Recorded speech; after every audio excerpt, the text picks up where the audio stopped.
Our first question comes from Elisa Salas. Elisa? Hi there. Hi. How are you? Good. How are you?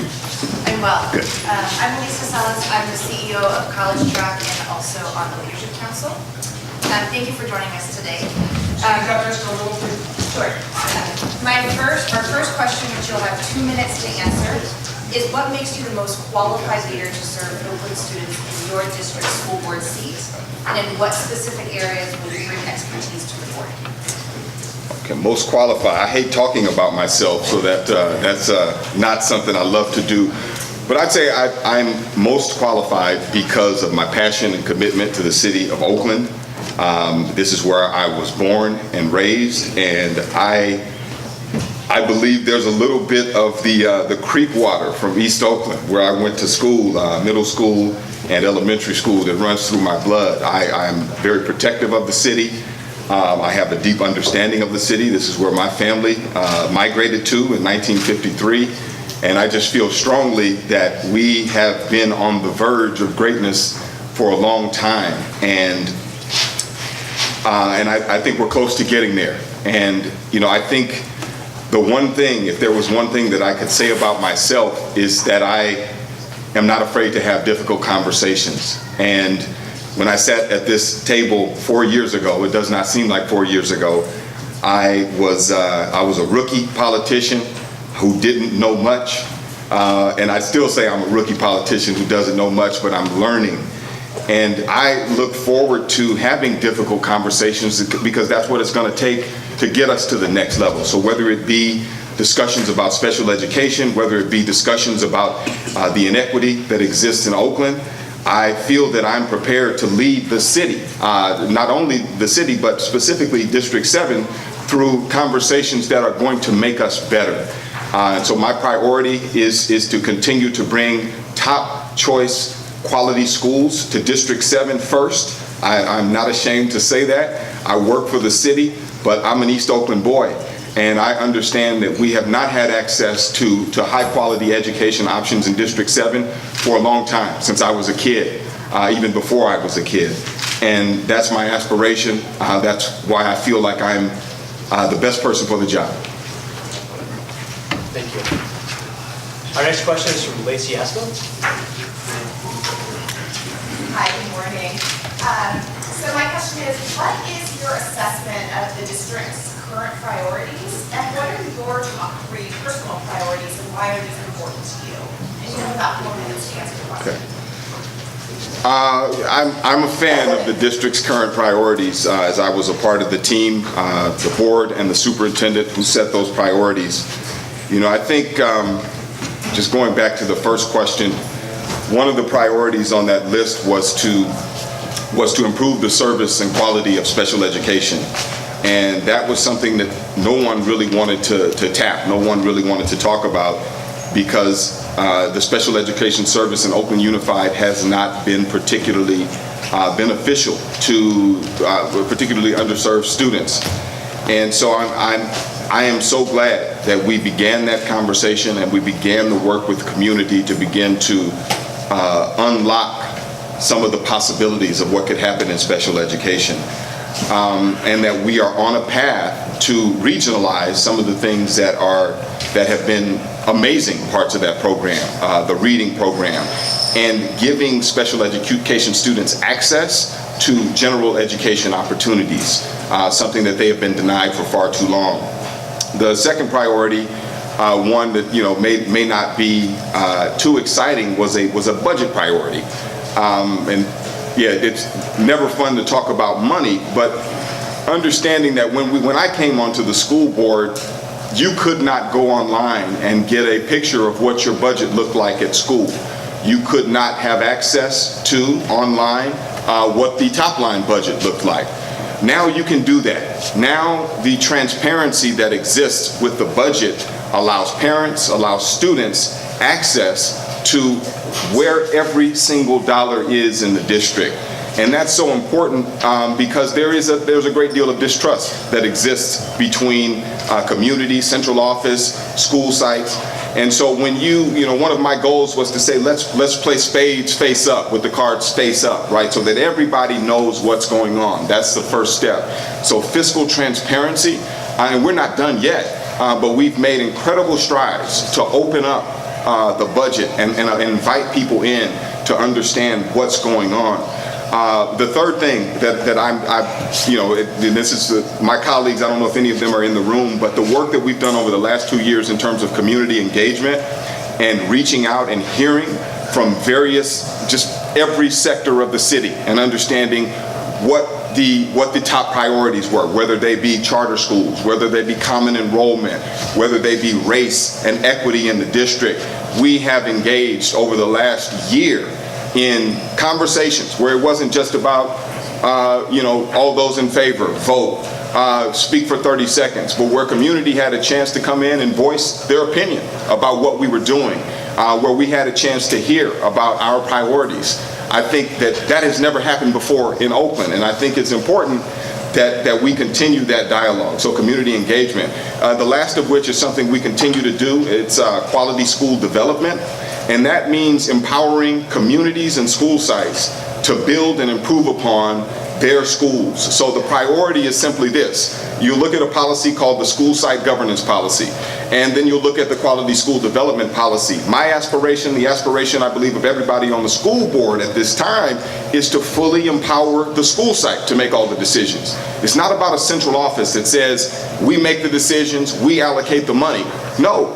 The community, that's not just the folks that attend that school, but everybody that lives around that school should determine that school's fate. And that has to be the way we govern. And that means community has the power. So those are just a couple of the priorities. So I feel very strongly about those. I think I got about 15 seconds. But school safety, I gotta stop talking. But school safety, I can get to the rest in just a moment. Yeah, you don't want to cross the meter. I do not. Our next question is from a USD teacher. It's Ruth Jones and Cal Smith. Martin, we can't hear you. Our next question is from Ruth and Cal, who are both policy fellows with GO this summer, and Oakland teachers. Hi, my name is Ruth Jones. I teach at Oakland Middle School, and like Mark said, I'm one of the policy fellows at GO this summer. I'm Kyle Slangan, and I teach at Oakland International High School. I'm also involved with the GO teacher policy group. We believe that effective teaching matters. We fought for the teacher growth and development system, a comprehensive teacher support system to help educators improve their practice. The GO teacher policy fellows advocate for improved early career supports for new teachers and career pathways for more experienced teachers. During the last school board elections and the OUSD OEA negotiations this past year, we advocated that increasing teacher compensation has to be among our top priorities. But there's still much to do in this area. Year after year, about 20% of OUSD teachers are in their first or second year of teaching, which is double the rate of most neighboring districts. We cannot afford that level of turnover, especially in the face of a dire teacher shortage. We need better to support our educators so they can better serve our students. You will have 4 minutes to answer the following question. In addition to increased pay, which every candidate supports, what are the best ways to increase student access to effective teaching? What will you specifically do as a board member to make effective teaching a true priority?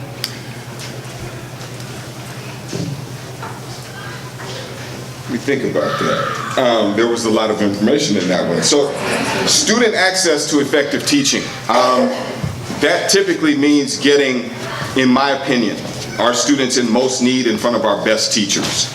And so the question for all of us is, to think about it in practical terms, how do we get our best teachers to sign up and go to Elmhurst? How do we get our best teachers to sign up and go to Brookfield? I'll just share a fact with you that, I hear from principals all the time, Rise New Highland, that sometimes substitutes don't show up because they don't want to go to Allen Temple or next, behind the Allen Temple church. they do not want to go to Brookfield because of fear of safety. They don't want to go to Castlemont. And so what ends up happening is students have this not only teacher turnover, but substitute turnover. And so the question is upon us all. How do we incentivize teachers to go to our most needy areas to serve our most needy students? That's a question for us all. And so what we're working on is ways to incentivize those. So to offer more money to teachers that want to go to hard to serve areas, so that they can bring their expertise where it's most needed. Not to say that Montclair doesn't need it. We also need to accelerate our highest performing students, our students that have access to a number of services and opportunities. But we owe it to ourselves to serve the least of us. And we have to get the best of our teachers to begin to engage in that way. And so, in the last contract negotiation, the first time in Oakland, one first step, because we don't have a lot of money, as you might already know. The first step was to say that you, as the OEA, now have control over 65% of the money that comes into the district. It is under your control. So that was one thing that was missed. What that does is empower the teachers to begin to think about ways that they can allocate that 65%. This is not a conversation about hidden money. This is a conversation about what can you do to inspire your leadership? What can you do to inspire teachers to get better at their craft? And I think the OEA and not to mention AFSCME and other unions have an incredible role to play. This is not about a union against a central office. This is about a union taking the opportunity to say, what can we do to empower, to get better, to get greater? And it's not something that they need to do alone. It's something that I have worked constantly to partner with the union to say, what can we do to support the improvement and growth of your teachers? So we had a pilot of the TGDS system, which we talked about, and I think it was at 15 schools. Last year we said, with the leadership of Superintendent Wilson, we're going to take this district-wide. And so, that is one of the things that we can get together as union leadership and as district leadership and celebrate that now we have a district-wide approved system on how we support our teachers. That work needs to continue. But I would argue that the work, 30 seconds, that the work of this community is to continue to put pressure on board members, to continue to put pressure on the superintendent, to have those difficult conversations, to increase the quality of teachers in underserved areas. And so it's not, again, to forget those folks that are in not underserved areas, but it's to say, if we serve the least of us, then all boats will rise. So that would be my thought on that. Thank you.